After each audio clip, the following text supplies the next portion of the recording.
Let's begin, shall we? Good evening. Hope you're all safe and healthy. My name is Ara Araz, and thank you for joining this evening from the US and around the world to examine racial injustice and responsibility. Thank you to our host, St. Leon Armenian Church, to our pastor, Reverend Father Diran Bohadjian, and to all the organizations that have sponsored this evening's discussion. They are the Armenian Bar Association, AGBU, Ararat, Armenian Network of America, Daughters of Vartan, Justice Armenia, Knights of Vartan, the National Association for Armenian Studies and Research, NASR, and its partners at the Calouste Gulbenkian Foundation, the St. Leon ACYY Seniors, and Zorab Information Center. Thank you all for your support for this much needed conversation.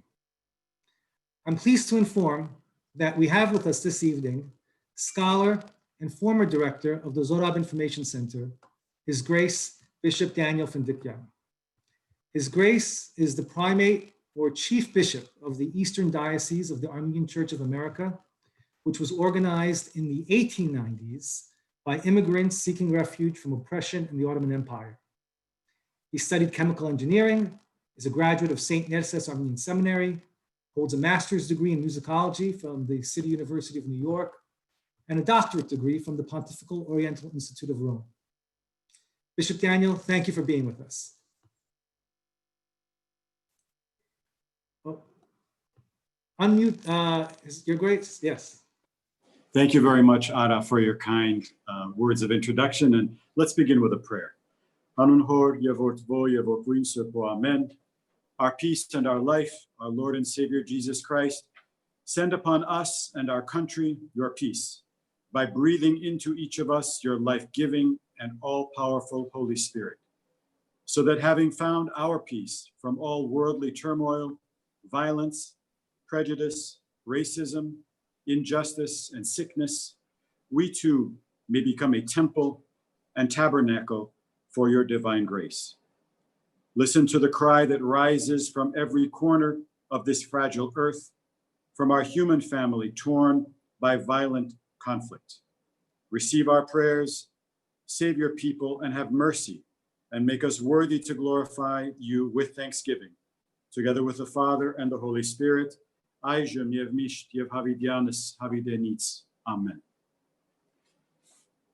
It is my distinct privilege and honor as the Bishop of the Eastern Diocese of the Armenian Church, and on behalf of all of our clergy, all of our faithful people in the eastern part of the United States, to share the screen this evening with these distinguished guests and speakers.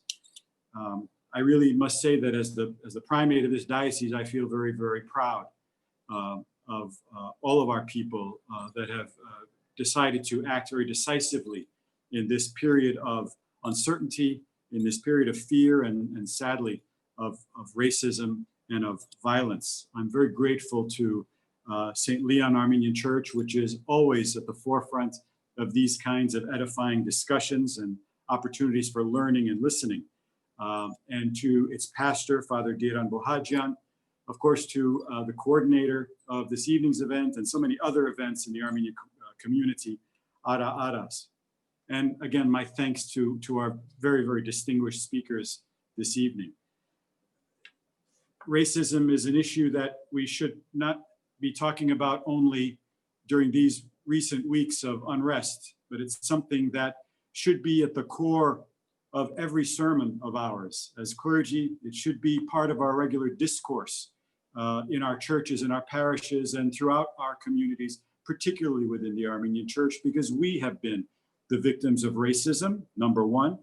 And number two, our creed, our faith holds that racism in any form, differentiation among the creatures of God, is completely incompatible with the very core of what we believe, with the very heart of who we claim to be as Christian Armenians, as children of God, as children of the Armenian Church.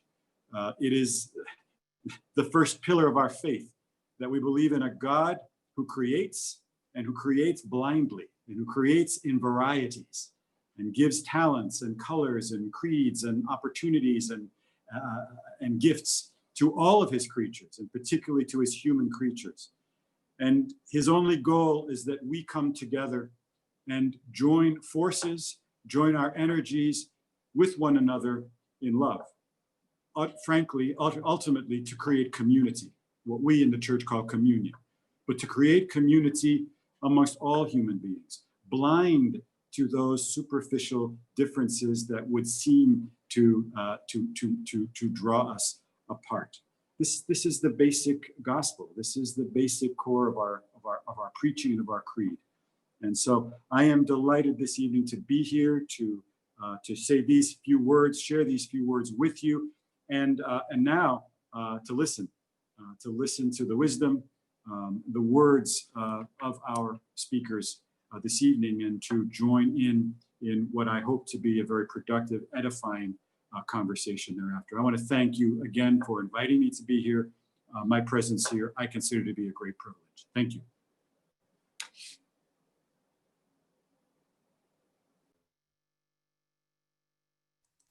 Thank you, Bishop Daniel, for your thoughts and prayers. Our co-host for this evening is Mark Mamigonyan. He is the Director of Academic Affairs at the National Association for Armenian Studies and Research, which has been a stellar supporter of scholarship since 1955. Thank you for being with us, Mark. Thanks. Thank you, Ara. Thank you. Again, on behalf of all of the co-sponsoring organizations, I would like to thank all the distinguished panelists and our large group of attendees for joining us for this discussion. The groups that came together for tonight's event are all Armenian American organizations, but I would want to emphasize that this is not an Armenian focused event per se, and at the risk of speaking for all the organizations involved, which I'm not authorized to do, I would say that I think, however, it's born of a recognition that Armenian Americans do not exist separate from or cordoned off from the larger issues of American life, and racial injustice and responsibility, which is the title and the theme of tonight's program, is one of these larger issues, maybe as large an issue as exists in America, because it lies at the root of so many other problems. So that is why we are here tonight. A brief word about the format of tonight's program. Following the presentations by each of the panelists and perhaps some intra-panel discussion, we will have time for Q&A.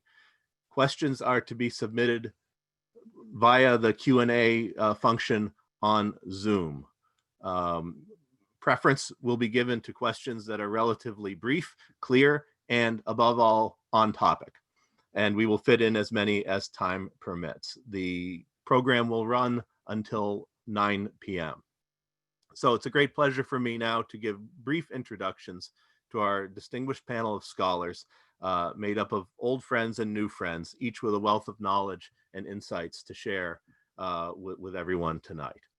Our panelists, in the order in which they will speak, are Michael Rothberg, who is the 1939 Society Samuel Getz Chair of Holocaust Studies and Professor of English and Comparative Literature at UCLA.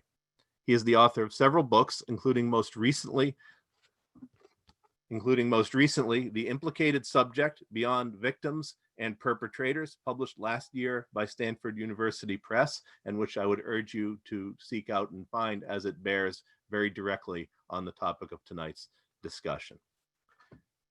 Kohar Avakian is a PhD candidate in American Studies at Yale University.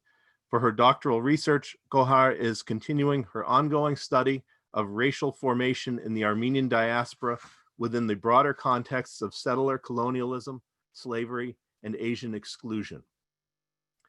Jermaine McAlpin is the chair of the African and African American Studies program at New Jersey City University.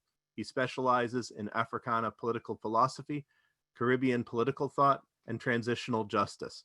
His research interests include truth commissions, reparations for historic injustice, and the Native American and Armenian genocides. And our moderator, Henry Theriault, is the president of the International Association of Genocide Scholars and Associate Vice President of Academic Affairs at Worcester State University. His expertise is in genocide and human rights studies, and his research focuses on reparations, victim-perpetrator relations, genocide denial, prevention, and mass violence against women.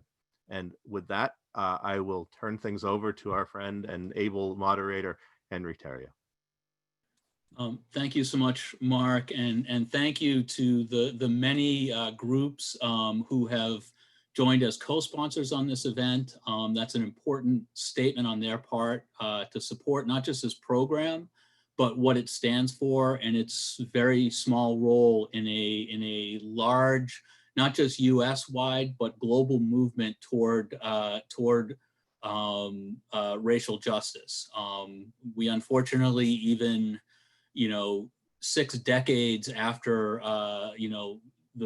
some major gains in civil rights, 5 and 6 decades, we still face so much of the same challenges, so many of the same challenges that we faced as a country and as a world then.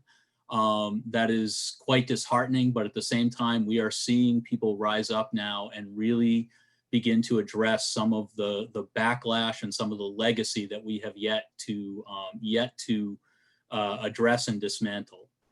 I also want to thank Ara Aras for his tireless work in initiating and organizing this program. I think we all owe him a great debt of gratitude. His deep, humane principles and his tireless efforts to turn thought and intention into action really deserve quite a lot of credit. And so thank you, Ara, for your work on this and in other ways. I just want to give a few brief remarks to help give context to this program, and then turn things over to our incredibly able and fascinating speakers who are going to take us on, I think, an intellectual and political journey tonight that will be productive for everyone in our audience. Just like I would say regarding deniers of the genocide against Armenians, Assyrians, and Greeks, we are not here tonight to debate whether there has been and continues to be mass systematic oppression of and violence against African Americans and other Black and brown people in the United States and around the world. That ship has sailed. For anyone who's paying attention, we're seeing evidence of this every day. We've seen it for decades and for centuries. And just like those who deny the Holocaust, the Armenian genocide, the Guatemalan genocide, and any other of the many genocides of past centuries, those who refuse to see what is going on today and what has gone on for so long are making a choice. That is not a choice we want to debate here. We hope that we can start with just a very basic recognition of the problem and move from there.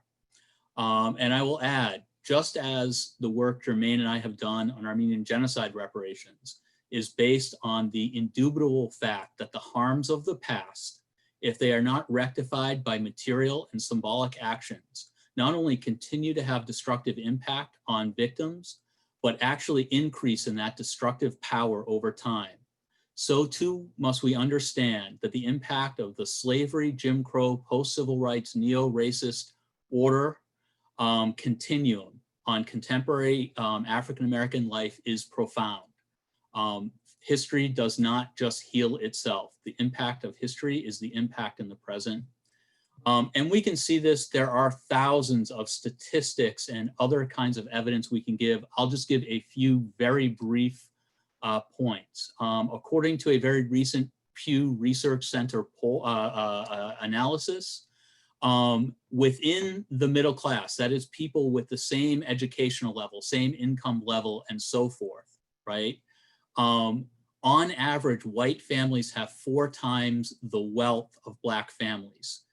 That shouldn't happen. They're the same class, and we expect they would have the same financial resources. And yet, as a legacy of this long history and present, they don't. And what's even just as striking is across all income groups, whites on average have 10 times the economic wealth as Blacks. That is stunning. And yet today, only 4 out of the Fortune 500 companies have African-American CEOs, and many continue to have no African-Americans on their board of directors. Again, these are stark statistics that don't allow much room for interpretation. We can also see, and we're seeing this today relative to George Floyd and many other people killed, but not just the people killed, the everyday violence that's happened that doesn't make it on the news, the incessant level of violence, that there is a 350, now 400-year tradition of seeing African Americans as threats and as fit targets of violence. And for those Armenians in the audience, this is very similar to the way in which Armenians were perceived in the 19th and early 20th centuries within the Ottoman Empire and the Turkish Republic, and the way in which they continue to be perceived, for instance, in the Turkish Republic today. We must understand that connection. We could go on to talk about the impact of slavery on family structures in the African American community, the often discussed challenges of keeping African American families together, and so forth. And of course, we can talk about Michelle Alexander's important work regarding that, and the way that the prison industrial complex and the way that it disproportionately targets African Americans and African American men actually is a huge factor in destroying and ripping apart African American families. And we can go on, and you know, almost ad nauseum. We can look at the blatant hate groups that have continued to exist since Reconstruction and before, and that have continued to exist and have felt in the last few years a kind of comfort with coming blatantly forward in every kind of internet and public forum and physical space available, from college campuses to public parks and so forth. But we also need to attend to microaggressions. That is the less visible, the non-blatant, the non-supposedly hateful actions that happen by whites every single day, minute by minute, moment by moment, in every kind of context against African Americans and others. Whether it's in a job hiring process where a few white folks hiring somebody decide that a particular African American just doesn't fit the culture of their workplace, something like that.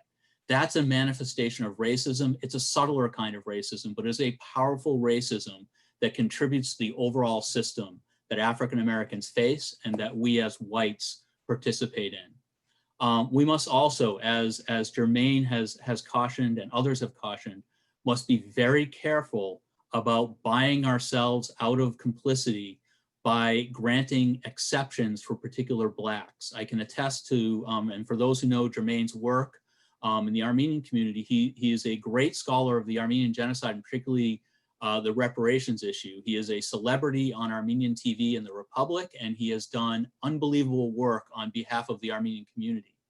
And yet I have witnessed and been really ashamed at times to see his treatment within the Armenian community. I would say it's not blatant racism in the sense of hate groups, but it is this sort of benign microaggression, right? So he's granted an exception, and then which sort of reinforces the racial order that white Armenians see as central to our identity. And I think we need to be very attentive to allowing ourselves an ethical loophole like that. And we have to understand that the sum total of these forces is overwhelming. We're starting to really pay attention to the trauma that is inflicted on African Americans and others by an incessant, violent, economic, political, familial, racist system that has dramatic impacts on the psychology of the people experiencing it. In the same way that Armenians still have intergenerational trauma from the Armenian genocide 100 years ago, we see this in African American communities and elsewhere today. And we have to pay attention to that, because the force of that trauma contributes yet again to undermining the ability of targeted groups to struggle against what they face. But I do want to also point out that we have to notice, just like with many post-genocide and other post-oppression groups, and groups within the shadow of mass violence and oppression, that the state of African Americans, the targeting for violence, the economic inequality and so forth, occur despite heroic efforts since the beginning of slavery to struggle against those impacts. They are not the result of a lack of will, a lack of commitment, or a lack of ability, but on the contrary, despite the most intellectual, brilliant, committed, self-sacrificing work by millions of people over centuries to struggle. So we cannot slip into the old trick that genocide deniers use of blaming the victims. Quite the opposite. We have to really pay attention to the fact of how powerful the forces against African Americans and others in our society are, given how heroic the efforts against them have been. And I want to bring this back to Armenians and what I'll call other white ethnic groups with histories of suffering. Again, it's very easy to exempt ourselves. I'm of Armenian descent, and I can say, my gosh, my family suffered horrible things in the genocide and in different contexts. That does not excuse Armenians today, white Armenians in particular, from taking responsibility and for acting against African-American racism. And we need to be particularly careful about conflating ethnicity and race. As Omi and Wynant so powerfully argued in their 1986 racial formation in the United States, there is a fundamental difference between ethnicity and race in the United States over the past 2 centuries.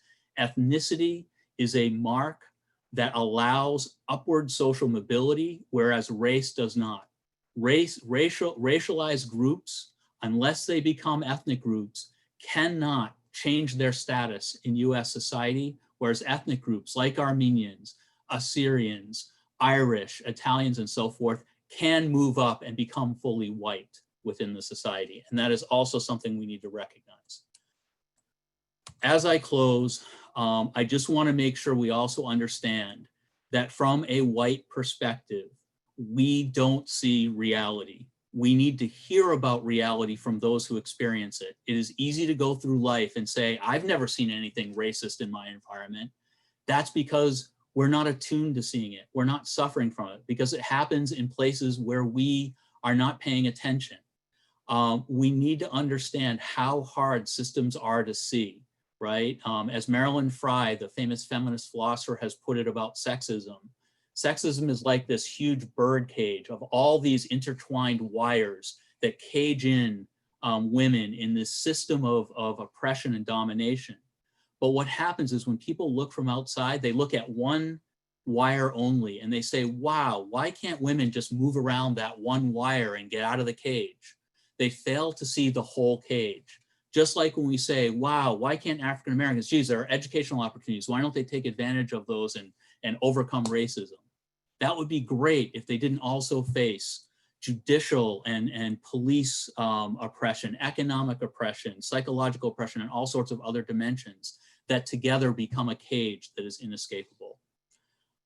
With that, I just want to say, within the Armenian community, we have to also recognize that we have racism, not just as an individual presence, not just an individual attitude, but as a structural part of our identity. And part of what we are hoping comes out of today is a real, sincere examination of that whiteness, that participation in the structures of racism, in the individual attitudes that support racist structures and so forth. Whiteness provides us a space of neutrality. And by that, I mean, we can stand back and feel like what's going on in the streets today, the violence, the prisons, and so forth, is something that doesn't directly involve us. That itself is one of the great privileges of whiteness, to disengage racial violence, racism, and so forth in our society. But we have to recognize that's not objective reality. The reality is there is no neutral place on racial injustice in the US. It's really our time to pick our side. With that, I want to just leave us with 2 questions to our panelists that perhaps they'll want to take up in their comments. The first is, to what extent are non-Black people who see ourselves outside the issue or exempt from criticism for the racist structure that we see in the US and beyond actually involved, complicit, or actively promoting the past and present racist structure and violence? Second, How can we become responsible participants in the social change necessary to overcoming anti-Black and other racism today?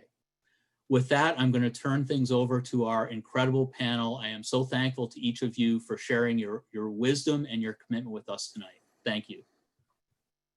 Hi, thanks. I think I'm first. It's wonderful to be here with all of you. I'm really grateful to Ara for inviting me, Mark for the kind introduction, all of the co-sponsors and the bishop for being with us. And Henry just really outlined in a very powerful way a framework that I think sets up nicely our discussion and certainly sets up a lot of what I want to say as well.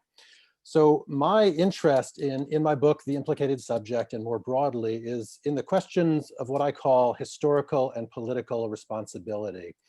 And in particular, my interest has been to think about the responsibility of those who are not direct perpetrators of histories of violence or contemporary acts of violence.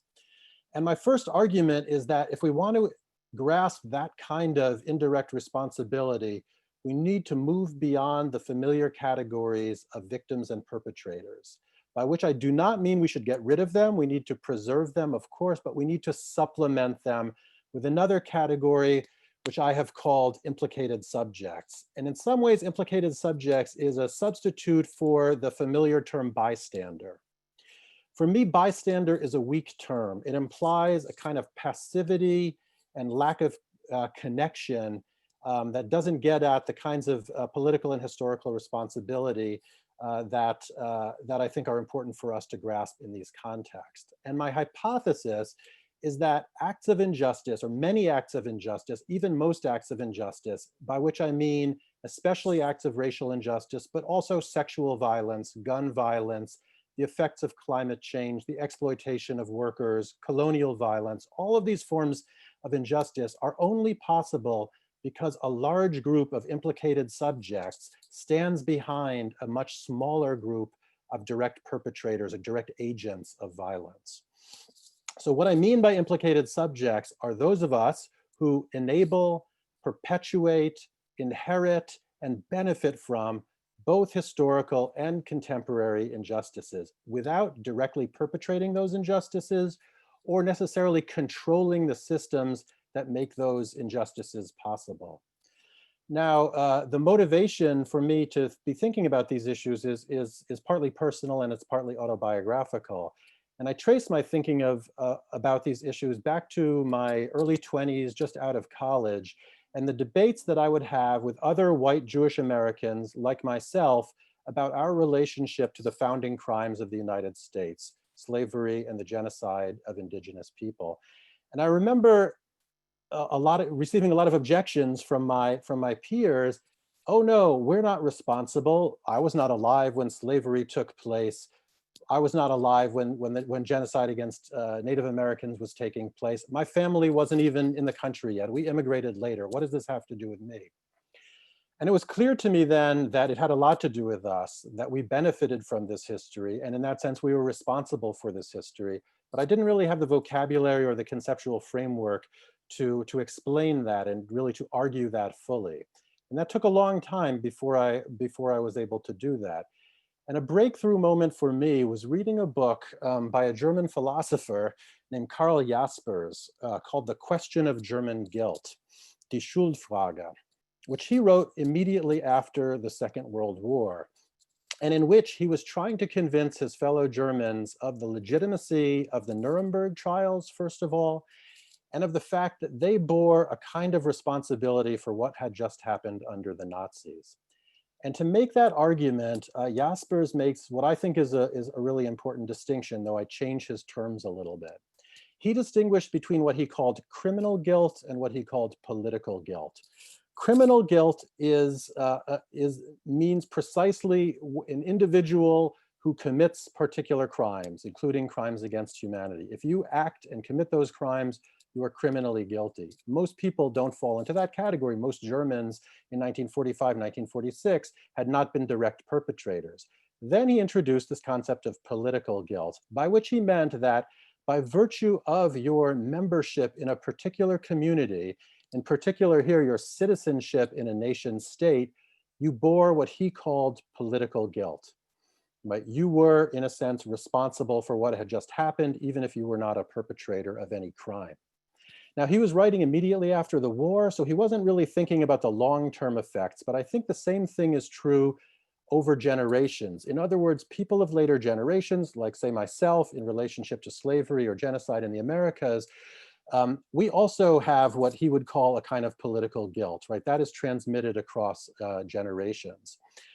In order to make clear this distinction between the criminal and the political, I prefer to use the word responsibility for talking about what Jaspers called political guilt. So what I would say is that we are politically responsible for American history. We as non-African Americans, non-Native Americans, we are not necessarily criminally guilty for those things, but we bear political responsibility, just like young Germans are responsible for the Holocaust, just like people in Turkey today are responsible for the Armenian genocide, even though they were not perpetrators of that genocide.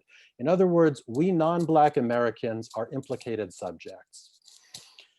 In the implicated subject, the first example that I talk about is in fact the killing of Trayvon Martin several years ago, and in particular the response to the killing and the response to the acquittal of George Zimmerman. Now, this obviously has a very direct connection to what is happening today in the United States as we reflect on the murders of George Floyd, Breonna Taylor, Ahmaud Arbery, and many, many other African Americans. And now it goes without saying that in all of these cases, perpetrators should be held accountable, right? I'm not arguing that that's not what we want to do. What I'm arguing is that not only do we direct our attention at perpetrators, but we have to go beyond that. And we have to consider the implicated subjects who make the actions of those perpetrators possible. So what I want to propose for us is that in reflecting on the recent issues of racial violence that we're confronting today and ongoing ones, that we reflect not only on George Zimmerman or Derek Chauvin, right, who famously killed George Floyd in such a brutal, literally breathtaking way, but also that we focus on someone like Amy Cooper, whose 911 call from Central Park is in some ways much more typical of the way that implicated subjects participate in racial injustices and racial violence. Now, there's been discussion, I know, of criminalizing what Amy Cooper did, which was to make a false 911 call, and I think that's probably an important step. But I think nonetheless, if we reflect on her case, we'll see that there are very many forms of non-criminal behavior, right, that go into every act of actually criminal violence. And it's that non-criminal behavior that goes so far to prop up the structures and systems of inequality and racism that Henry evoked very powerfully a few minutes ago. That's what I think we need to think about, that those everyday forms of violence, not just the spectacular forms that often gather our attention. Jelani Cobb, the journalist who writes for, and historian who writes for The New Yorker and other places, wrote something that I thought was quite important after another one of these murders, the murder of the young teenager Tamir Rice, which some of you may remember. And Jelani Cobb wrote, "The police are simply the final and most lethal vectors of a much broader public suspicion of Black people." And it's that structure of suspicion, which I think is so widely implanted in non-Black Americans, and which is what makes us implicated in these forms of violence. So I think we need to think of those more everyday, non-criminal behaviors that prop up those structures of violence. Now, the other question that we want to think about today that Henry posed is, what do we do about this, right? What comes next once we've recognized this? And I know I'm going quickly, but I only have 15 minutes, so I want to try to cover as much as I can. One of the most prominent slogans that's come out of the recent protests, or has risen to prominence in the recent protests, is "white silence equals violence." And I want to reflect on that for just a moment first, before getting into the question of what we can do, because it seems to me that what we're talking about there when we say white silence equals violence is, again, we're trying to get at those forms of implication, those forms of implicatedness, those non-criminal forms of participation that make possible actual violence or, criminal violence, murders of the sort that we've been witnessing. Now, so that slogan is obviously a call to break with that kind of white silence, right? To assume responsibility, to recognize our position as implicated in what's happening, to speak out and to join with others in protesting against it. So how do we do that, right? How do we forge solidarity across lines of identity? I think that's really one of the most important questions of the moment. Now, often the first step when we want to create that kind of solidarity is through acts of identification, right? Through declaring ourselves identified with the victims. So I'm thinking again, particularly of the Trayvon Martin case and how after his murder and after the acquittal of George Zimmerman, one of the slogans that circulated was, "I am Trayvon Martin," or "We are Trayvon Martin." And people posted pictures of themselves in hoodies because Trayvon Martin was wearing a hoodie. And that's a very forceful kind of speech act, a very forceful claiming of solidarity. And it has, I think, a long lineage in political movements. I think back, for example, to May 1968 in Paris, when young French people declared their solidarity with Daniel Cohn-Bendit, who was a German-French Jewish activist who was being banned from France. And they all said, "We are all German Jews," right? That was the slogan of the protesters in May 68. I also think of Istanbul a few years ago when Turks marched with signs declaring, "We are all Hrant Dink, we are all Armenians." And these are powerful forms of solidarity, and I think they're often quite necessary. But I think there are also limits to that form of solidarity versus identification. And I think of another example, which is the example of the protests against the Muslim ban in the United States a couple of years ago that Trump had installed, where people went out under the slogan, "We are all immigrants." And that's an important slogan too, and it made a lot of sense. And at first I thought, wow, that's great, that's fantastic. But then indigenous activists started to speak up, some African-American activists started to speak up, and they said, hey, wait a minute, we're not all immigrants. Some of us were already here, right? African-Americans say, we didn't immigrate, we were transported against our wills. We were deported, essentially. We are not immigrants. So you start to see there the limits of this kind of logic of solidarity versus identification. And in the Trayvon Martin case, there was very quickly a lot of criticism of white people going around saying, "We are Trayvon Martin, I am Trayvon Martin." No, as Henry was saying, we don't have that kind of experience. We don't have that kind of knowledge. It's a well-meaning gesture, but it reaches its limits.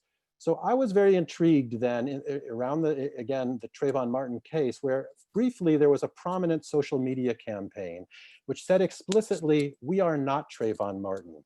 And it provided an opportunity for people, especially white people, but it wasn't only white people who responded by any means, to sort of tell their stories of racial privilege under the heading, "I am not Trayvon Martin, we are not Trayvon Martin."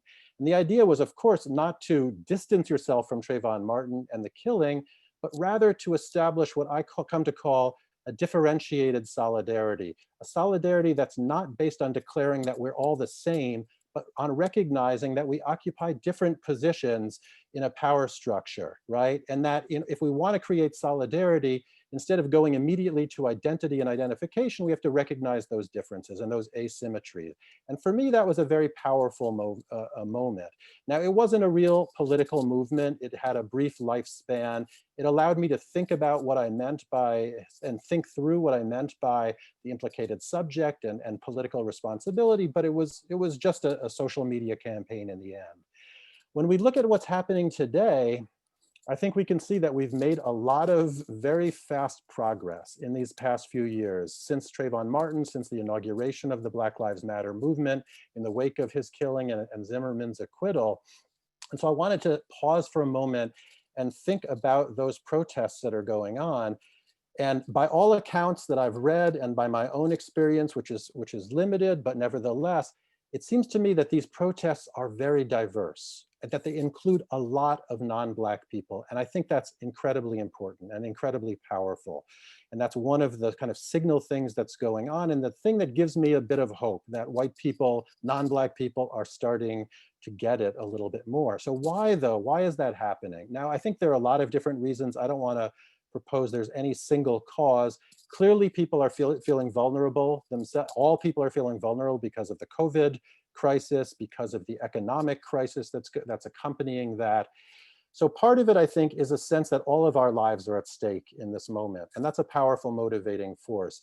But I guess I have to believe that there's also been a kind of progress in white Americans, again, non-Black Americans, understanding their implication, right? Understanding that they are implicated subjects and going out to protest precisely because they realize that they are also responsible, that this is not just the responsibility of the Black community to protest the killing of Black people, it is also our responsibility, right? Our responsibility to be out there, to show solidarity.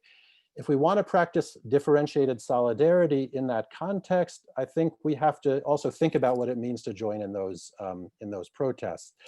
And I think part of what it means is to act from a position of modesty, I guess I would say, right? To realize that as we grasp our implication and try to work through it towards something else, something greater, some sort of solidarity, we have to do a lot of listening, right? We have to be very aware, self-aware. We have to be very self-reflexive.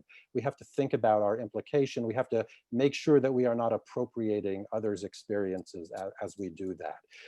And I think that can be helped by recognizing that what is at stake is not our guilt, but our implication and our responsibility, right? We are not criminally guilty. We are politically responsible, and we're historically responsible for that long history of American racism, American violence that we have inherited and that many of us have in fact benefited from. And we have to recognize that.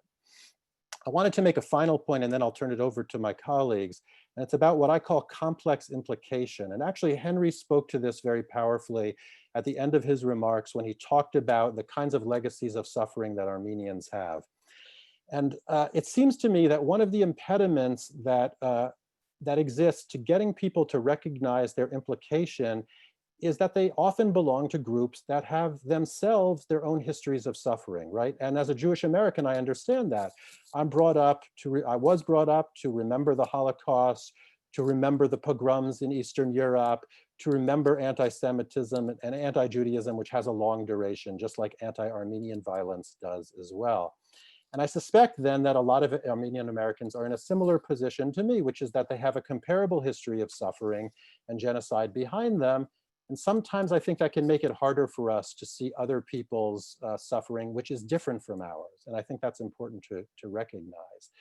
And so what I want to say, and what I mean by this notion of complex implication, is that I think many of us are in a position where we have in fact inherited legacies of victimization, of suffering, violence, and genocide, while at the same time we are today implicated subjects, right? We are responsible for the kinds of violence and racism that are affecting other people.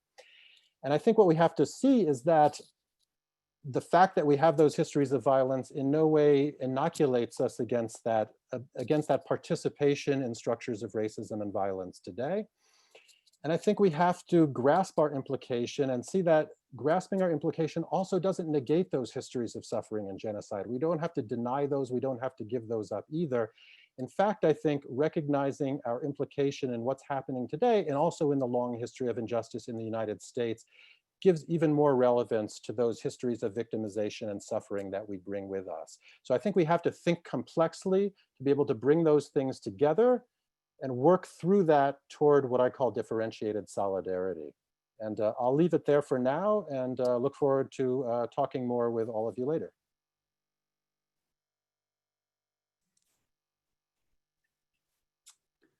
Okay, I think I am next to get started unless anyone else has to interject. So thank you all so much for being here today. Thank you for the moderators and for the organizers and my colleagues for being here and sharing this space today. So before I get started, some of you might have read my article in the Armenian Weekly recently, but I did want to claim that I am Armenian Black in Nipmuc from Worcester, Massachusetts. So I definitely have academic stakes in this, but I am very personally invested in a conversation like this. And I think it is very much long overdue. So thank you guys so much for being here today. So to get started, I wanted to just go over the fact that today I'd like to situate Armenians within the racial context of the United States historically, because we can't really see where we are presently without understanding our historic moment. And I think Armenians represent a crucial example demonstrating how Armenians and refugees, despite undergoing analogous systems of oppression, as Michael and Henry have noted, how they become participants, often unknowingly so, in systems of oppression in the United States. And that this has not only been the fact presently, but there's a long history and a long trajectory to this history since the initial arrival of Armenians here. So I'm going to jump into it pretty quickly because there's a lot there, because Armenians did get here. We've been in this country for a while, but I think it's important to note that it is hard to uncover these histories, and in many ways they are not taught today. So I hope that my research will not only illuminate this history, but bring to life the personal stakes so that we can better move forward. So the Naturalization Act of 1790 basically limited the amount of those who were eligible for citizenship in the United States were limited to those who fit into the category of free white persons. So you see, literally, by design, into the Constitution was exclusion at its core. And you have, during the late 19th and early 20th century, a number of immigrants from Europe, from Asia, including Armenians, the Japanese, and different groups from Asia, having to petition to naturalize as citizens on the basis of their whiteness, which this is not to bring up the fact or argue whether or not Armenians are white or not, or to argue whatever racial category they fit into. But it's important to note that at the time, racial categories were very much contested and arbitrary, and they were actively being written into the Constitution and shaped by white supremacist and racist and exclusionary logics that reserved citizenship for those who fit into a category of free white persons. So that's the context that Armenians were entering. And it's important to know that Armenians and many different other groups coming into this space had to reckon with this reality. And of all the groups, as a result of Enri Halajian in 1909 and USV Kartosian in 1925, Armenians were the only immigrant group from Asia to be consistently deemed white by law. And what I mean by that is that in both of those court decisions, they were deemed white by law versus other groups of immigrants, such as Syrians or other groups, were deemed white in one year, and then in another case, they were not deemed white by law. So you can see here that the circumstances around racialization are conditional in that in 1 year, one group of people could be conceived in one way and dependent on the environment. In another year, they could be conceptualized in a different way. And it is hard to almost, when I first encountered this history, it surprised me to read that Armenians were deemed legally white because of the amount of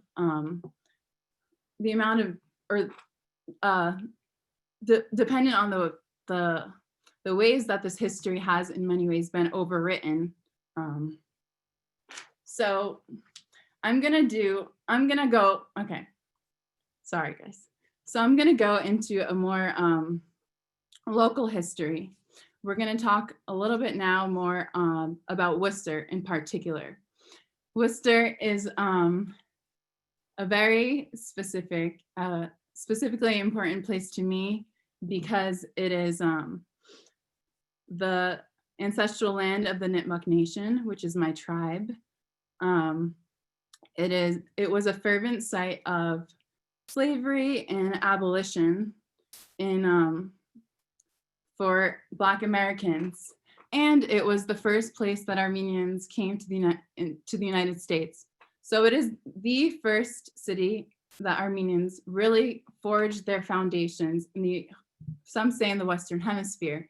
So the first Protestant Armenian church and many different other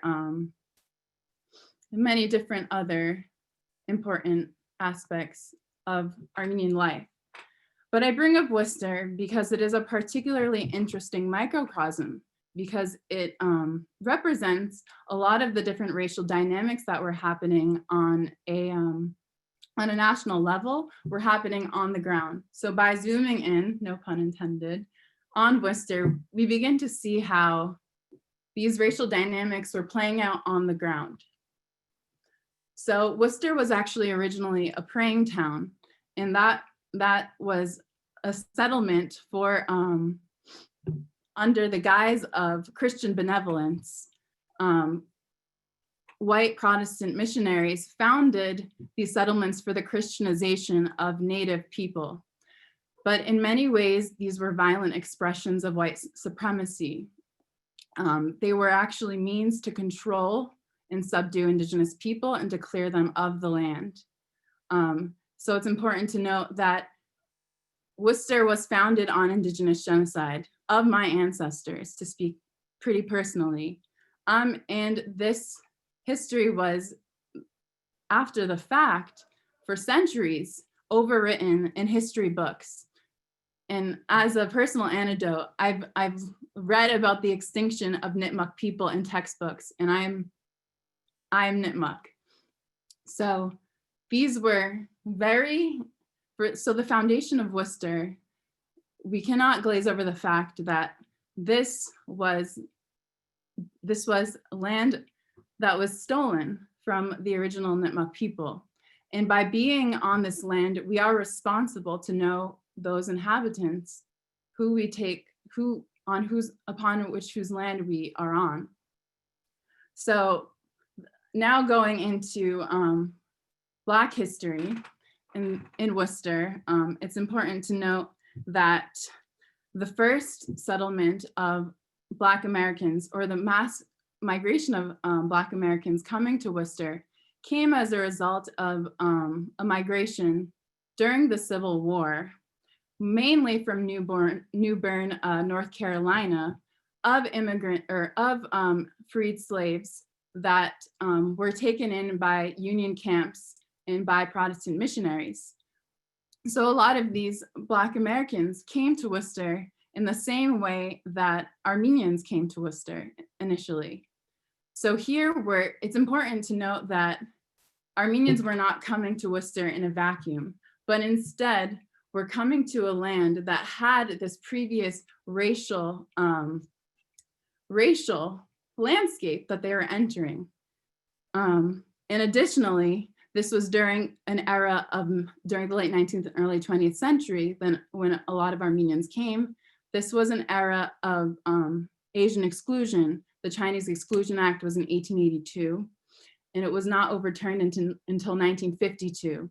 So it's important to note that Armenians gained access to whiteness legally, not saying that that also was always how it played out physically or in person on the landscape, but that legally Armenians did gain access to whiteness, while other minorities were not able to be given access in that same way. And you can see that literally on the ground in Worcester, because the same missionary, or the same way that Armenians came here from missionaries, and you see that same history happening with the migration of Black Americans to Worcester. While Armenian Americans were in Worcester, at least the popular story is that we got a future in Worcester, and I am part of the Protestant Armenian Church. So I've grown up in all these communities. A lot of the Protestant Armenians that came here were very much in debt to the factories in Worcester for giving them a future indebted to them, because they were able to very quickly work hard and amass and accrue wealth. But at the same time, a lot of these factories didn't even allow Black Americans to work, and no Black women were gained access to factory work. So it's important, and they were relegated to domestic service jobs, and a lot of them were not able to work hard. So it's important to realize that Armenian success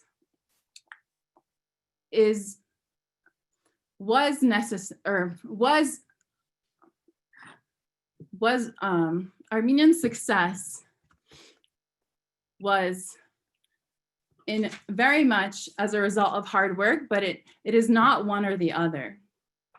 It is as a result of gaining access to whiteness. And in becoming legally white, Armenians became beneficiaries of this history of colonization, of slavery, and of Asian exclusion. So in seeing this, getting to this question of responsibility, it's important to differentiate between responsibility and between guilt and blame, because that's not what's happening here. It's important to realize that a lot of these histories of white supremacy are living with us today on the ground, as outlined so importantly by Henry and Michael. But not only in Black communities, but they're infiltrating our own immigrant communities in the way that we aspire for whiteness, in the way that we have ingrained anti-Blackness in our communities, colorism, or the privileging of those who are light-skinned over those who are darker-skinned is alive and well in many non-Black minority communities. And it's important now that we look within ourselves and we ask ourselves, what are the roots of what is happening today? This is not just happening as a result of mere happenstance. These are long-term histories. This is just the tip of an iceberg of something that has been happening for centuries at a time. So it's important that we locate the roots of these present tensions, and we understand that this is not just a movement that started in 2012 with the shooting of Trayvon Martin. The legacies of slavery live with us today in the form of rampant inequalities when it comes to education, to employment, as we saw in the example with Worcester's factories. The same thing is happening today, where Black Americans are not being hired as a result of the color of their skin. So it's really important that we now seek to bridge and understand these histories relationally, meaning understanding how our histories are interacting with one another instead of viewing our own history in a vacuum, because that's merely just not enough anymore. And I think by design, our education system is foreclosing a lot of these possibilities for solidarity, because a lot of immigrants coming into this country simply are not given the education to know their own history in this country that they're coming to inhabit. And a lot of these histories, as I've said, have been overwritten. A lot of these histories of indigenous dispossession and of slavery have been overwritten and then further reinforced in museums that often function as neutral bodies of knowledge, in universities, which we are all implicated as scholars, within archives. It's important to note that a lot of these histories that you consume every day, not only in your history textbooks in school, but in monuments that you pass on the street, on TV in many ways, it's time to unlearn these histories and to realize that the moment for solidarity is now more than ever. And I think our responsibility is to build bridges rather than to separate ourselves and to divide even further. There. Okay, so I'm probably running out of time soon, but I think the next part of responsibility that's really important, in addition to unlearning these ideologies and biases that are so deeply steeped in white supremacy today, is to listen and to learn from those who have been silenced historically and whose histories have been silenced in the archive after centuries. There's so much work, as has been noted by so many scholars, so many Black feminist thinkers like Angela Davis, Toni Morrison, Alice Walker, Ruthie Wilson Gilmore, Kimberly Crenshaw, who coined intersectionality. The work has been done, and now it's so important to listen. It's important to bridge and rebuild and to make this world a more just and equitable place for our children and our children's children. And we cannot do that until we truly take a look at ourselves and at our own people's histories. And then we can truly move forward. And I just want to end with a quote by Saidiya Hartman, another great scholar to look at.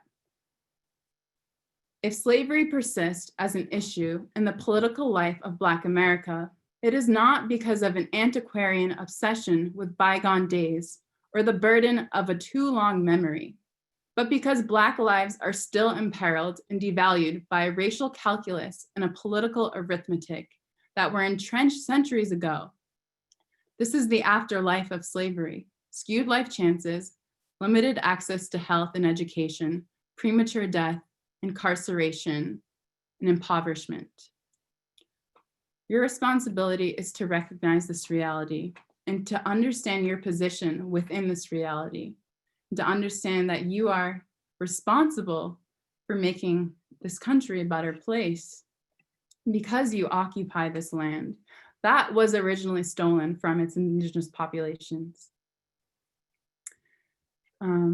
So I think I will end there because I am over time, but I'm gonna give the mic over to Jermaine. Thank you. Okay, thank you very much, and good evening again. My remarks focus on the relationship of racial injustice and responsibility, and I want to set up a framework for a question of responsibility that makes responsibility about a hierarchy. All of us don't have the same measure and level of responsibility for disestablishing a system of white supremacy and racism. So on January 1st, 1863, the Emancipation Proclamation was issued. On April 9th, 1865, the American Civil War ended. Both these events are what I would call political acts. In other words, Blacks got emancipation, but freedom is still being struggled for here in 2020. If Blacks in America had freedom, we wouldn't be talking about Black Lives Matter. If we define freedom as Amartya Sen defines freedom, which is when people live the life they have reason to value, then African Americans, Blacks, I prefer that term, are still not free. Economic, philosophical, political, and all other freedoms have been denied in the 150 plus years post-emancipation. That is why here in 2020, we are still having to have dialogues about race and racism. And I want to come to you today with my remarks focusing on responsibility. When we talk about the struggle for freedom, it's not a struggle of Blacks alone struggling for their freedom and humanity. Michael mentioned solidarity earlier, but solidarity is not just a word, it must become a mission. Recognizing someone as human is the most fundamental and basic underpinning of a civilized society. And if we agree that recognizing someone as human is the most basic and fundamental underpinning of society, then Black Lives Matter should resonate with all of us. You see, part of it is that we can't want to proclaim our own humanity while denying the humanity of others. There is a way in which white fragility is treated as more protected than Black lives. You see, white fragility doesn't lead to an existential vulnerability. Contrary to what people think, this constant white vigilantism, reporting Blacks for just being Black, it feigns to uphold law and order, but what it does, it ends up being an existential threat to Blacks. The system deals with white fragility far more favorably than it deals with the reality that Blacks, when they declare their strength and their humanity, they're accused of being divisive. I've never heard it anywhere else. That people who proclaim that they are humans and have a right to be humans and to be equal humans, they are derided. I want to give honor to three brave Black women, Alicia Garza, Patrice Cullors, and Opal Tomileti, who essentially co-founded the Black Lives Matter movement. Now, my argument is that when we say Black Lives Matter, it is a ground level declaration. This isn't the apogee of the tower. Saying Black Lives Matter is the ground level declaration that insists on toppling a system of systemic racism, or to use a term coined by the Black Power activists in 1967, Stokely Carmichael, institutional racism. Why he called it institutional racism? Why? Because for Carmichael, institutionalized racism points to the reality that white power is structured and reproduced within institutions. So the toppling of statues is only a first step. The system that reproduces racism must be brought down. You can't reform racism. These institutions have to be transformed. Black poet and musician Jill Scott Heron said in the 1970s that the revolution will not be televised. And he was right in that time, but the revolution is not only being televised, it is being tweeted and TikTok. In other words, it is a group of people, Black, white, Asians, men, women, that are protesting that Black lives indeed matter. The point I want to make is that Black pain is not only for Black people. It should be the pain of everyone who loves justice. And I love Malcolm X's words in this regard. He says, we declare our right on this earth to be a human being, to be respected as a human being, to be given the rights of a human being in this society, on this earth, in this day, and we will bring it to pass by any means necessary. I know I'm speaking to a partly religious audience, so I want to quote from scripture, because Isaiah 61:8 says, I, God, love justice. So if you declare that you love God, you must love justice. And if you declare that we're all the children of God, then Black lives should matter. There is no question, there is no ellipse, there are no ellipses, Black lives matter. I want to talk about racial injustice and responsibility, because someone may be saying, but what is my responsibility? I'm not a racist. Well, I'm glad you asked.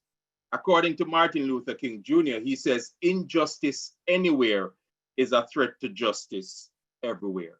And so when we talk about injustice, it shouldn't matter whether or not you are the recipient of injustice. It should only matter that there are people who are the recipients of racial injustice. The second reason why you should matter, or why it should matter to you, is that the same thing that Blacks have been fighting for in this country for almost 401 years is the same kind of recognition that Armenians have been fighting for the last 100 plus years. That is to ensure that the injustice they suffered is not denied by the perpetrator. And I want to shut down this argument against reparations from the beginning, this idea that I didn't enslave anyone, therefore I'm not responsible. And here's how I think of responsibility.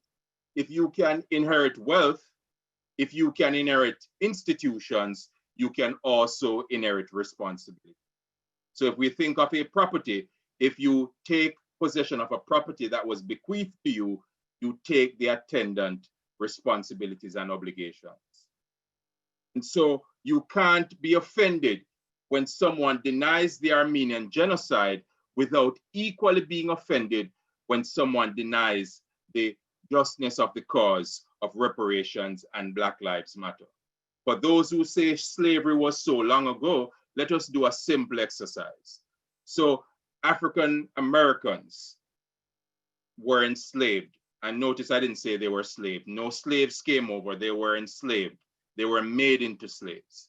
And so from 1619 to 1865, we have a legalized system of enslavement. Between 1866 and 67, we have Black codes. Starting in the 1860s, the KKK is allowed to not only emerge, but to flourish. By 1875, we have Jim Crow racial segregation, and the system becomes entrenched after Plessy v. Ferguson in 1896. We have redlining. We have racial terror in the form of lynches starting in the late 1890s all the way until into the 1960s. We have redlining, the cordoning off of certain areas that would not be invested to ensure that those places would have the worst access to resources. So in this era of COVID and the COVID-19 pandemic, we point to the propensity of African Americans to be less healthy. Why? Because of a history of having poor environmental areas given to them as suitable housing.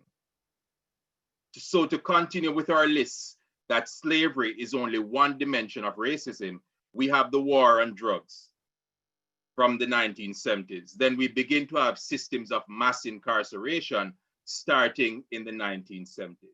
So much so that African Americans make up 12.5% of the population of the United States, but 42% of its prison population. That African Americans, especially men, are 2.5 times more likely to be killed or brutalized by the police. So if you think a system of slavery ended in 1865, I have another historical fact for you. Until 7 years ago, that is February 7th, 2013, Mississippi had not yet officially ratified the 13th Amendment. So in effect, slavery was never abolished in Mississippi until it was ratified in February 2013. So racial terror, lynching, housing discrimination, racial policing, health and educational disparities, racial incarceration. I'm saying to you, we have to move from being tone deaf and denying race to realizing that slavery was only one manifestation of racism. And so I want to talk about Charles Mills's work, The Racial Contract, and you should get that book. Because Charles Mills argues, and this book is 23 years old, he says that racism, the racial contract, may have been written out of formal existence. That is, legalized slavery is done, but it is not, it is still in existence. He argues that the question of white complicity is important to understand. He says all whites may not have been signatories to a system of racism, but all whites are beneficiaries. And we come to that term that has become for some so problematic, but necessary to understand, and that is white privilege. Now, white privilege isn't a question of whether or not you set out to be privileged. It is that by virtue of being white, you are privileged. In other words, your existence is treated with dignity, not with scorn. So erroneously, some argue that white privilege is tantamount to white wealth. That is not the argument. That is a very myopic reading of white privilege. White privilege is when your existence is not threatened because of your race, or to put it more explicitly, it is the benefit of an idea that your life is more valuable and you have more disproportionate access to resources than some other denied group. So white privilege is not whether or not you want to utilize it. It is that by virtue of being designated as white, you are privileged. So white privilege's clarion call is all lives matter. When Blacks declare their humanity, this isn't the time to enunciate white fragility, to say we matter too. Why? Because everything about the construction of a post-Europeanized system of enslavement starting in the 1600s, it points to that white lives matter. If you look at education, if you look at religion, if you look at aesthetics, if you look at economics, any system you look at, history, geography, they all declare that white lives matter. I want to end my remarks by talking about responsibility. Like I said, we don't have all the same responsibility, but we are all responsible. I want to think of responsibility in a way that gives us a better understanding by making it a hierarchy. And so you now have to assess, where do you fall in the hierarchy of responsibility? So if we think of racial injustice and we want to end racial injustice, let us look at the 5 tiers of a hierarchy of responsibility. The first tier is the architects, those who created, formulated, and organized the enslavement of others, and in so doing, established a system to self-perpetuate. In other words, the founding fathers of the United States of America framed America as a system based on democracy, but democracy only of white people and especially white men. None of the original framers included Blacks or Native peoples as parties to a democratic compact because they were not thought of as fully human. So we can do nothing about the architects of racism, but we can do something about the architecture.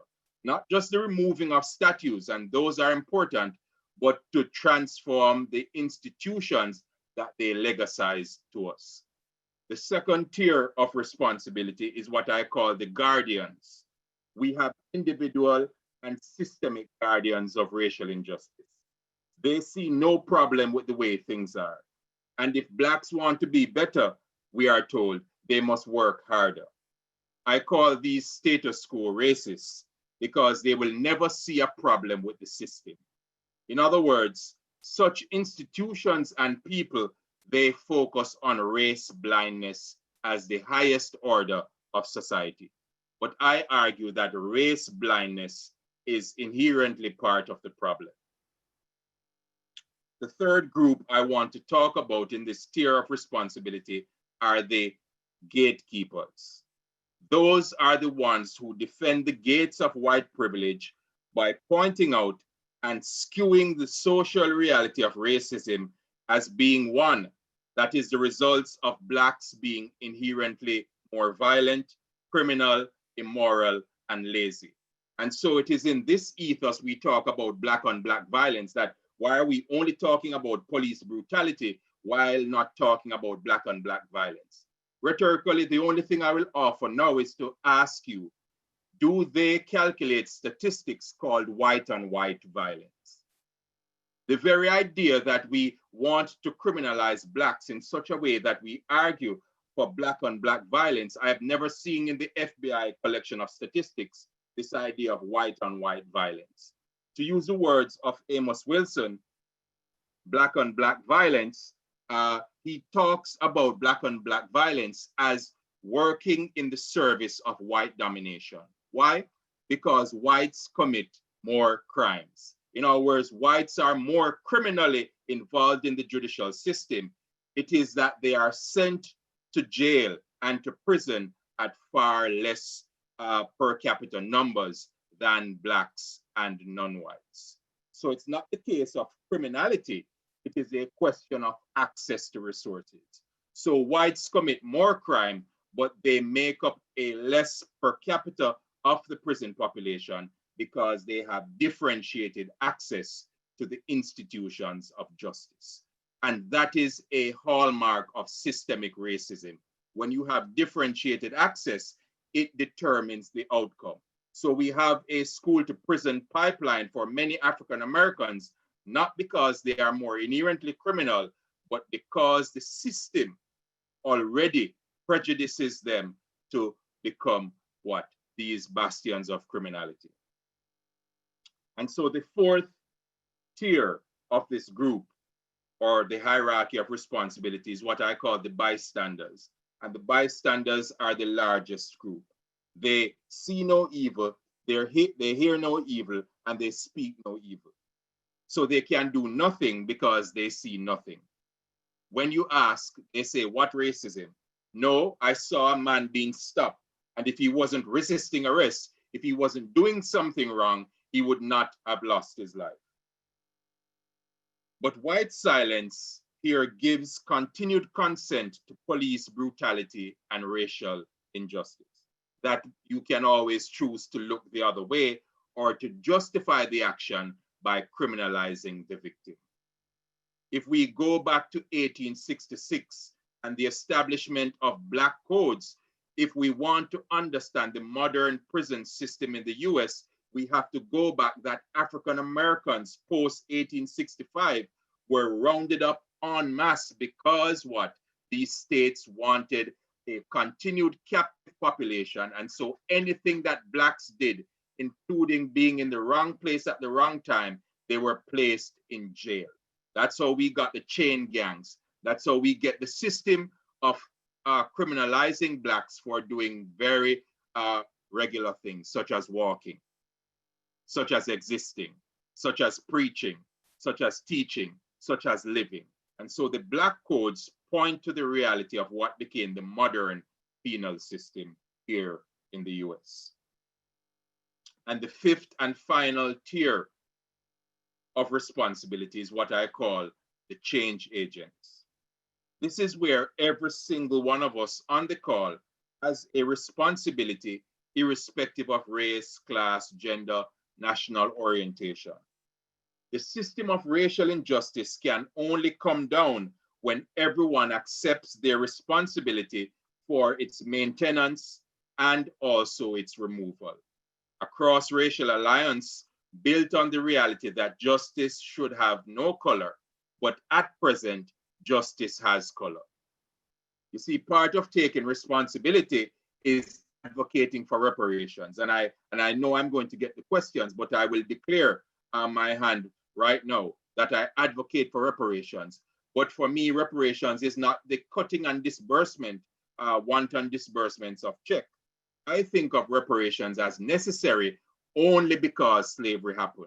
So if you want to argue that slavery occurred, you should also argue that something needs to be done about the legacy of slavery. That, by the way, isn't 150 odd years ago. It happens today. We still live the legacy of slavery. So for me, reparations are acts or measures, material compensation, institutional change, and historical rectification.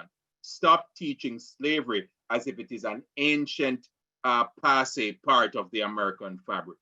It is current, it is real, and it is pervasive. And so if you cannot advocate and support reparations, then you cannot expect reconciliation. Because I argue, before you get to reconciliation among races, you have to have reparation, because that's justice.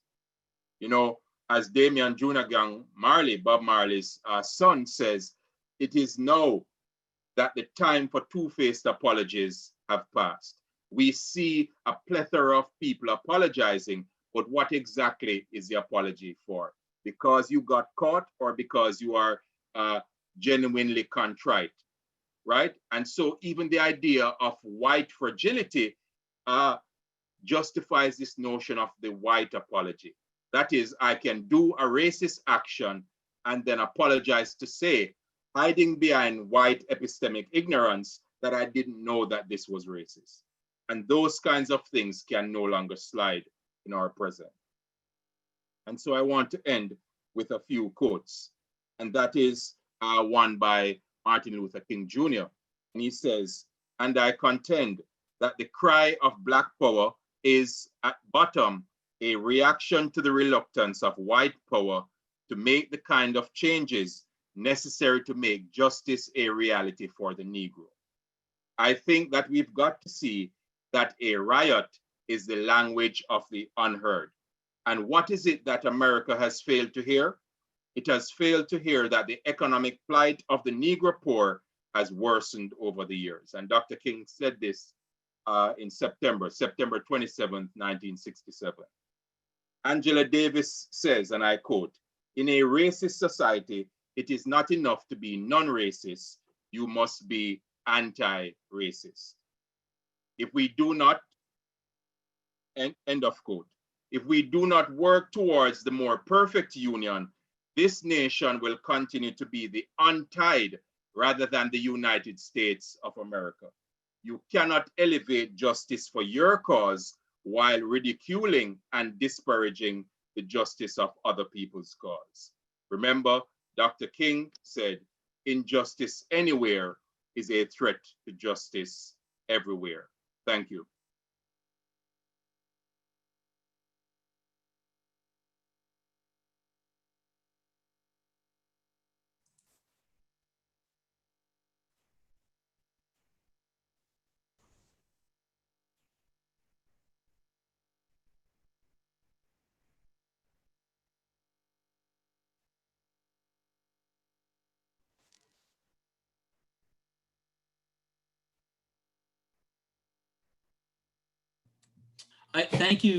Thank you so much, Jermaine, Kohar, and Michael. Your three incredible presentations have given us a tremendous amount to think about.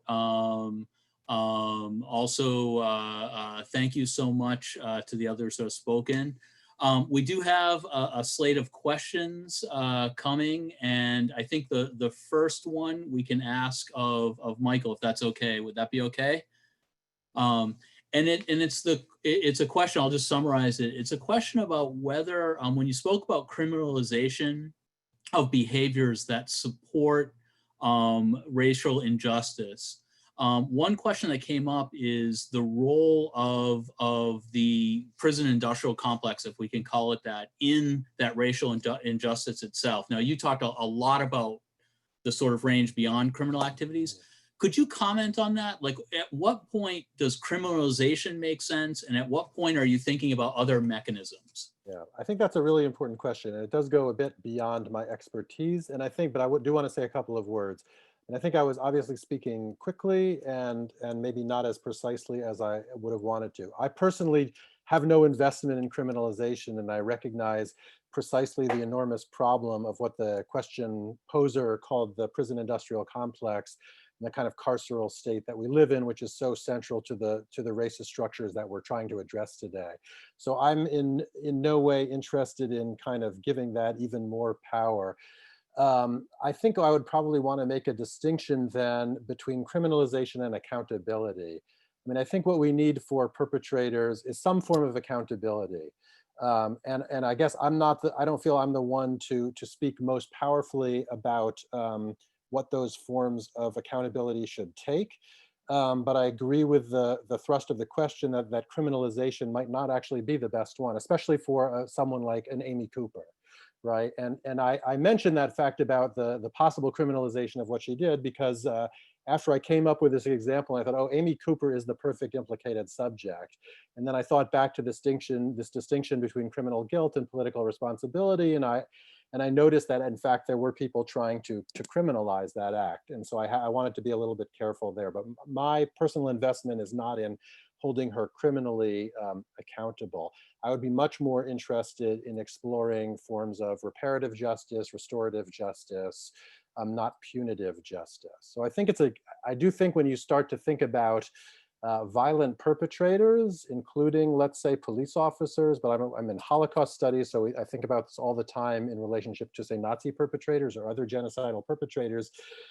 I think these are tricky questions, and I don't claim to have the answers to them. But as you said, and really the direction of my argument is to look beyond the criminal precisely to the questions of other forms of accountability and responsibility. So I appreciate the question. Thank you so much. That's incredibly helpful. So it looks like our next question is going to be for Kohar. And Kohar, you talked about the whiteness of Armenians, not just as a kind of cultural development, but also as an actual legal process. We did have a question that was also asking about whiteness of Armenians as not just race, but class related. I was wondering if you could maybe elaborate a little bit on what whiteness of Armenians means, how it emerged, and how different types of factors, legal, economic, and others, impacted it. Definitely. That's a very great and loaded question. And I think it'll take a book, so that's what I'm working on. Okay. In time. But Kimberly Crenshaw, as was noted, coined the term intersectionality in 1989, which is a key analytic framework through which to view the structural identities of race, class, gender, and sexuality. And to understand that it's not enough to simply talk about race, but you need to understand how race, class, gender, sexuality, and many different axes of identity are constantly intersecting. So yes, racial capitalism is a term that you could look up that will make you realize that race and class are intersectional, and that it was about class, of course, because their legal whiteness gave them access to a number of economic possibilities, like working in the factories in Worcester, if you want to use that example. But by extension of their racial whiteness or legal, I want to separate racial whiteness as it happened on the ground from legal whiteness. It did give them access to a different level of racial currency and cultural capital on the ground. But I will speak to just how the court decisions played out on the ground, because it is really, to hear this concept, as I brought up, it is hard to conceptualize people actually going into a courtroom to say, hello, I'm white, like accept me as a citizen in your country. And some scholars have discussed this topic. So I'm gonna quote John Tehranian, who is a scholar of racial law, who discussed how legal whiteness cases came down to racial performance. And by performance, he means it came down to how well petitioners were able to perform their whiteness. To perform whiteness meant for the potential for immigrants to assimilate within mainstream Anglo-American culture, as demonstrated through their character, religious practices and beliefs, class orientation, language, ability to intermarry, and a host of other traits. And it is important to note that a lot of Armenians came during an era of Americanization, and Americanization during the 1910s and so on. This was the era when a lot of our ancestors changed their names. Were not able to speak their language in public as much. And they were really, the Americanization movement has been described as an assimilative model in which the unspoken reality was that the model American citizen was that which was white. Like that was the model. So it came down to how well Armenians and other immigrant groups were able to demonstrate their ability to conform and to assimilate to this model. And as I stated, that definitely lives with us today. So it's important to look within ourselves and understand how those logics are very much alive and well within our communities today. And very directly can be, if you read the rhetoric in these racial cases, they were based on a model of assimilation. So it was Christianity, and our Christianity, our ancient Christianity that predated Western Christianity and the Protestant missionaries who brought Armenians to this country. That definitely, in my opinion, and based on my research, was a very important facet of Armenian acceptance and integration into the United States, because they were able to come with Protestant missionaries, at least initially, before the Hamidian massacres and the Armenian genocide. Refugees really came en masse. They were coming with Protestant missionaries who gave them a type of access to cities like Worcester and New England cities. Gohar, thank you so much. That's incredibly helpful, and I think we're all eagerly awaiting your book. It certainly is a topic that requires a tremendous amount of thought, and I want to thank you especially because I think one of the things that you've introduced tonight that is not present or has not been present in discussions of Armenian identity is the racial aspect of that identity as it's formed, not just in the United States, but around the world. And I think that's really important new ground. And you've offered Armenians in the audience today a chance to really rethink what Armenian identity is in a new way. And I think that's incredibly important. You've really given us a lot to enrich our self-understanding and to problematize it, to challenge it, I think in really productive ways. So thank you. I'm going to turn it over to Mark Mamagonian with our next two questions. Thanks. So the next question is directed to Jermaine, and it regards the issue of the removal of racist statues, whether in the United States or in other places. Is this sort of removal of monuments the best tool to changing racist attitudes, or should the societies undertake more of a revolution of the fundamental narratives, founding narratives of their states?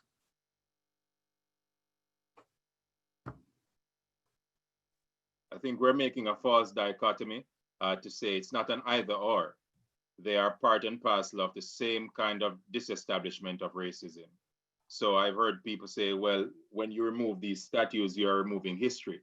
I find it laughable because so many African Americans and Native peoples here in America never had any monuments or statues made in their honor. And we have so far and effectively removed them from history.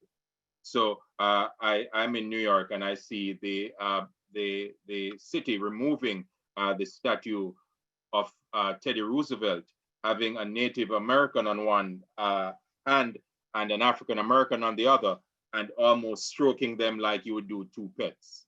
And so if you want to preserve a section of museums to say, herein lies our racist and ignoble past, feel free to do so, but they should not be constant reminders within our society. They're in public on the presumption that the public approves of this kind of legalizing of racism. So it's not either or for me. I think the statues need to be removed, but as I said in my presentation, the nature of systematic racism is that it can't be reformed. You can't reform racism. You have to remove the very structures that cause racism to self-perpetuate. So it's not either or, it's doing both. And we've started the process, but the completion of the process also involves revolutionizing the institutions themselves. Thank you, Jermaine. And the next question is for His Grace, Bishop Daniel.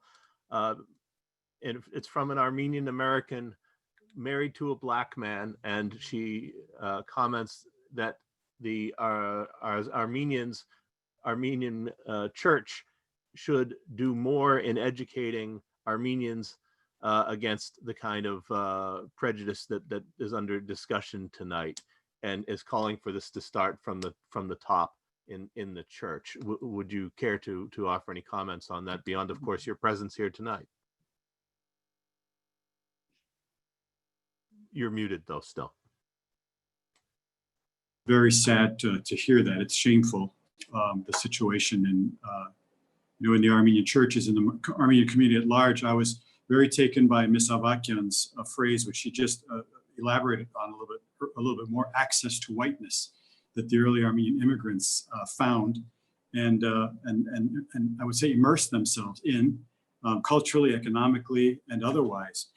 And with that has come, sadly, a kind of a very narrowly defined identity for many of Armenian churches for much of the past century and more.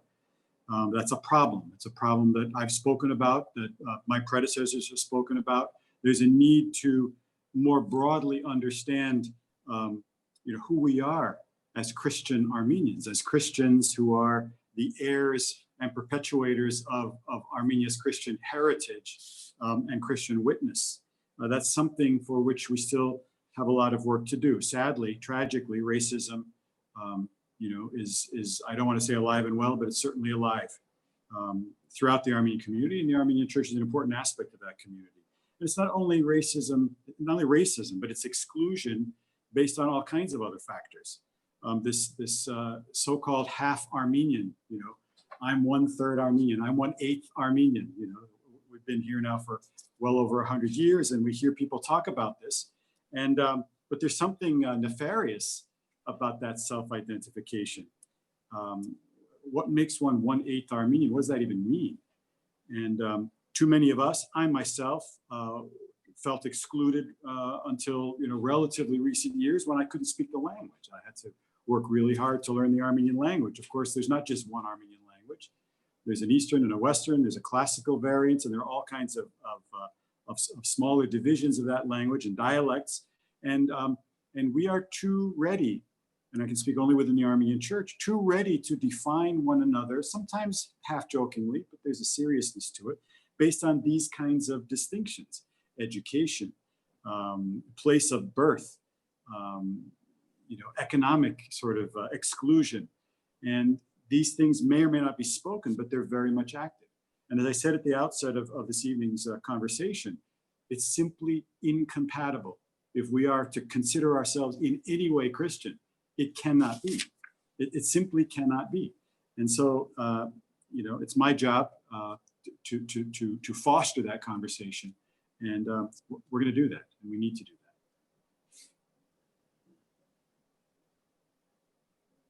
Thank you so much, Your Grace. We really appreciate your participation as well. I want to pose one more question to our panelists and then give them an opportunity for a final comment as they've listened to some of the discussion and one another. That question relates to a number of comments we've received and questions, and that is both specific to the Armenian community to the extent you feel comfortable answering this, but also more broadly for the white community in the US in general. What are the next tangible steps, and how do we transform this discussion and discussions like this into more concrete action? I know you've addressed, each of you have sort of started to discuss this, but maybe if you can clarify that for the audience, that would be excellent.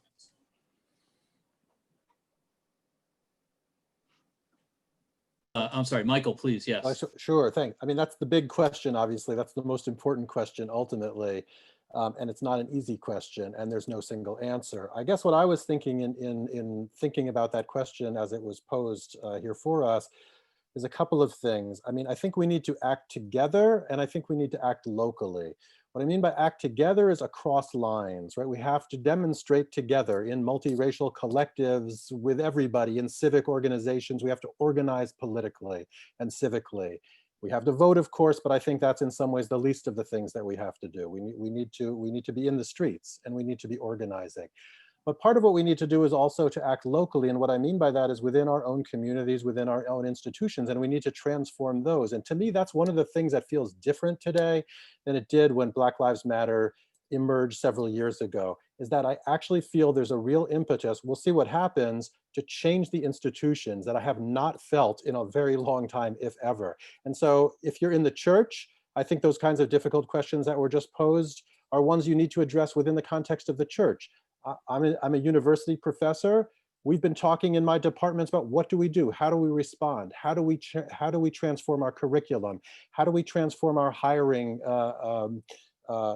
priorities, all of these sorts of things. We need to work and to transform in a radical and systemic way, as Jermaine and others have been saying, the various institutions in which we live. When I think about acting locally in that sense, and I don't just mean in a geographic sense, I also mean in relationship to who we are, how we identify, what our communities are. That takes me to the one other question I wanted to address that was posed, because I think it's so important. It was a question about Israel-Palestine, and the person asked me if I think that Israelis and perhaps all Jews are politically responsible for the dispossession of Palestinians. And the short answer is yes, I do. I certainly do. And it's something that I write about. I write about it in my book, The Implicated Subject, and I write about it elsewhere. And to me, that's a really burning issue. And it's precisely because it feels personal.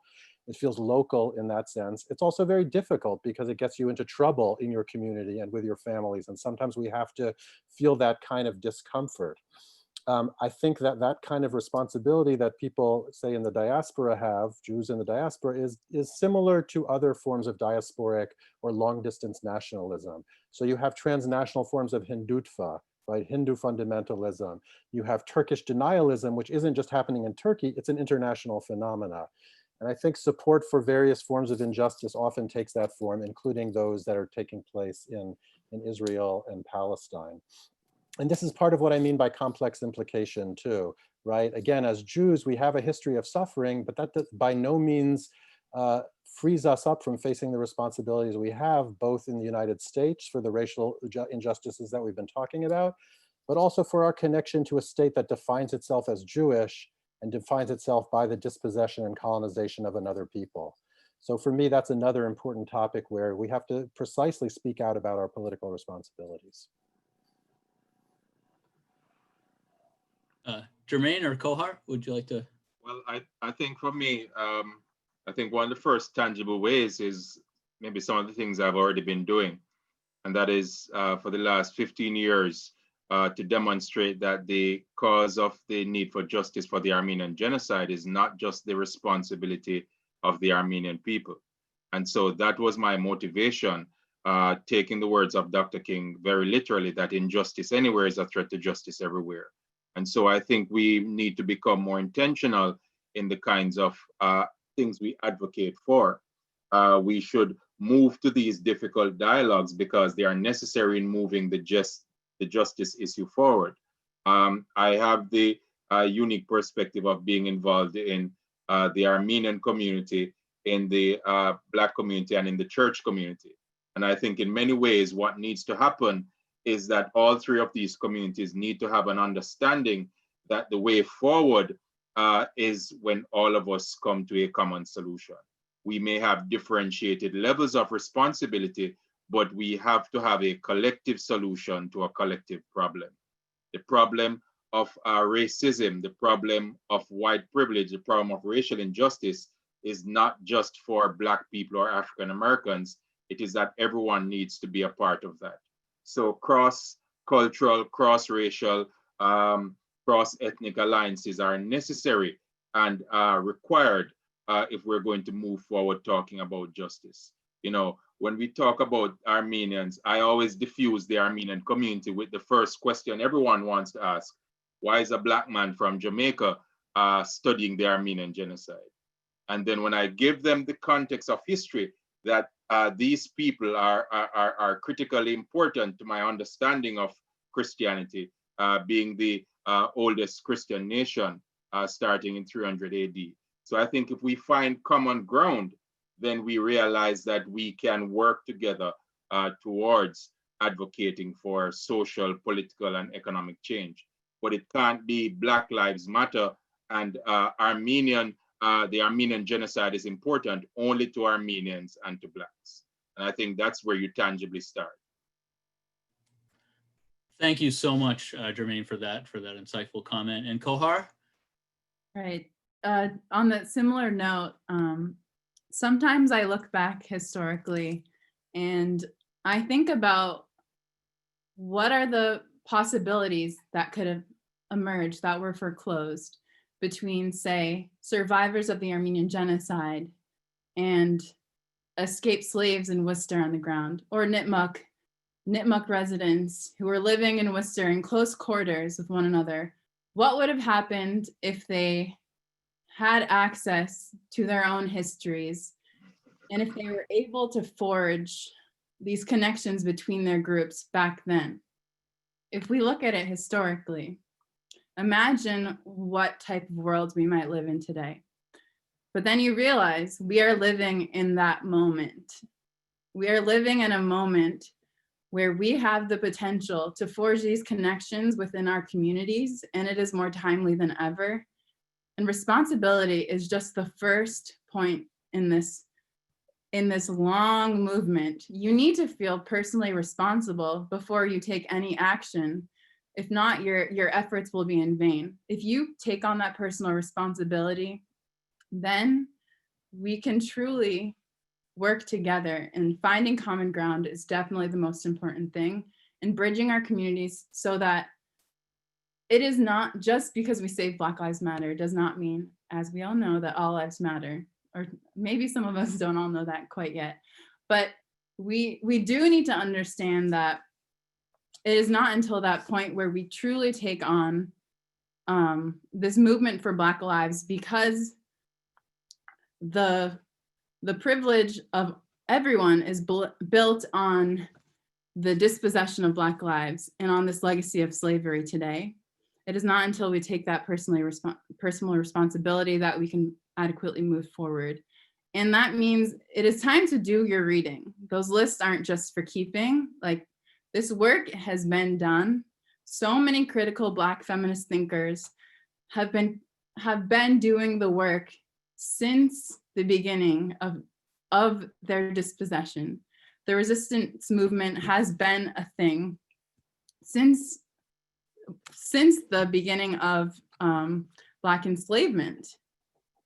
Slavery didn't just end. It ended because of resistance movements, and it's important to note that we're living in another era of this horrific history, and that it's time for us to come together because we have that potential to build a more just future, and that we are living, it's weird to coin it as a historic moment, but we don't want to look back on this as another failed opportunity. And it's really important that we take that responsibility, get reading, if you can't personally get to the streets, which those bodies are causing a very critical disruption across the globe, as we've seen.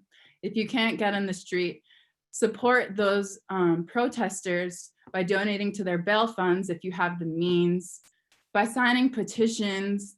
It's all online, and whether it's on Instagram, on Twitter, those are great mechanisms for seeing news in real time, because it's also important to recognize that a lot of the news that we're being delivered on different news and media networks is not necessarily what's happening on the ground. So just stay informed and take responsibility for unlearning and relearning the truth, really.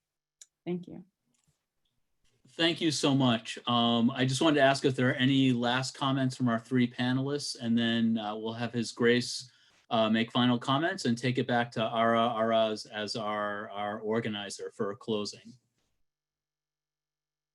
Last chance to get in. You said so much, so I understand if there's not much more to say. I know that this is a step toward a lot more work and a lot more thinking that needs to be done. So thank you. Mark, you had something? Yeah, I just wanted to say that Jermaine has put together a selected reading list, and actually a couple of people had posted questions about this. And if he shares that list with Ara and with me, or with any of the panelists, you can reach us, and we will gladly distribute it to anyone who is interested. You can write to Nasser or write to Araz, whose email probably was in the registration for the event anyway. Is that correct, Ara? Sorry, the email. Yes. Yes, it is. Oh, it's already out. Yep. Okay. It's there. It will make it available to anyone who wants it. Thanks, Jermaine. All right. Thank you. Great. That's excellent. Your Grace? Thank you very much. What an outstanding evening. It's an evening that's been informative, surprising in ways, challenging, and indeed prophetic. I feel like I want to converse with each one of you and others, and I hope that that opportunity will present itself at other times. We have a lot of collaboration to do, a lot of talking and learning that needs to continue in our community, but all of us together. And I'm touched by the sincerity, by the wisdom that all of our distinguished guests have brought to the table this evening. And I guess we close with our prayers to the Almighty Lord to bless all of you in your work, which I have no hesitation to say is God's work, whether each of you views it in those terms or not. I certainly do, having heard from each one of you this evening. And the many more that have been listening in this evening and asking questions and being part of the conversation. We are the soldiers on the ground, and all of you are. And we've been given some marching orders tonight. And I can say as bishop of this diocese, we have some marching to do within our diocese and within the churches and parishes of our diocese. So my prayer will be that God will be with all of us during these, let's hope that they are in fact historical times, this historical moment, and may God bless it entirely and bless all of you. Thank you. Thank you. Henry? No, I just wanted to thank everyone and our panelists and Your Grace and Mark also for helping out with the question and answer and other comments. I can't say enough about the comments we've heard tonight. Thank you all. This has been an incredible education and call to action, as His Grace has told us. So thank you. I'm going to give you, even though you don't get the applause of the 200 people watching, you at least will see mine. So thank you. And with that, I would like to turn it over to Ara. Again, Ara, thank you for everything you've done in putting this together. Honestly, you're the backbone of everything that's happened tonight, and so much more in your community and beyond. And we all owe you a tremendous debt of gratitude. Thank you. Thank you, Ara. Thank you. You're very kind, Henry. And thank you very much for contributing and for participating. And Bishop Daniel and Mark and Jermaine and Kohad and Michael, everyone agreed to speak without hesitation for this evening's presentation and adjusted schedules if necessary to accommodate. And thank you for that. And thank you to all our attendees for helping to widen this discussion. And which I think will continue to occur. I think this dynamic in this process, this is just the beginning. We will have additional talks. Others will have additional talks within and outside this community. Zoravik in Boston is planning a talk, and we'll spread the word when those details are worked out. Also. Yep. Henry, is there more information about that? No, I was just going to say July 8th for those who are interested. July 8th. Yeah, July 8th, more details to follow, but thank you. Excellent. And yeah, and I think this is the kind of tension we need in order to get to a higher level of justice. So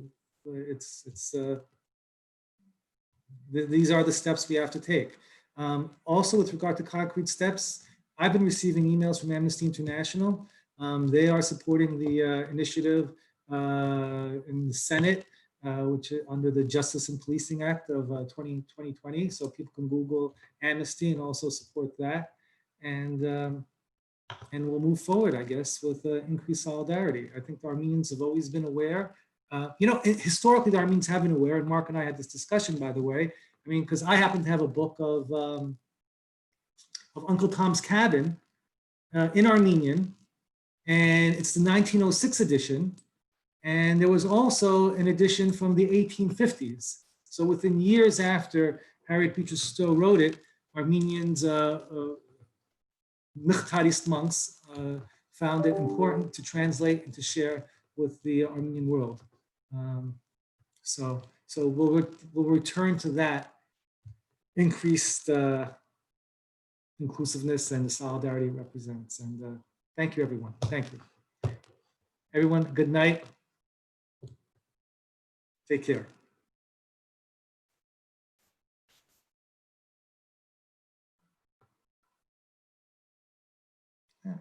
and I'll figure out how to leave the meeting soon. Thank you. Bye, everyone.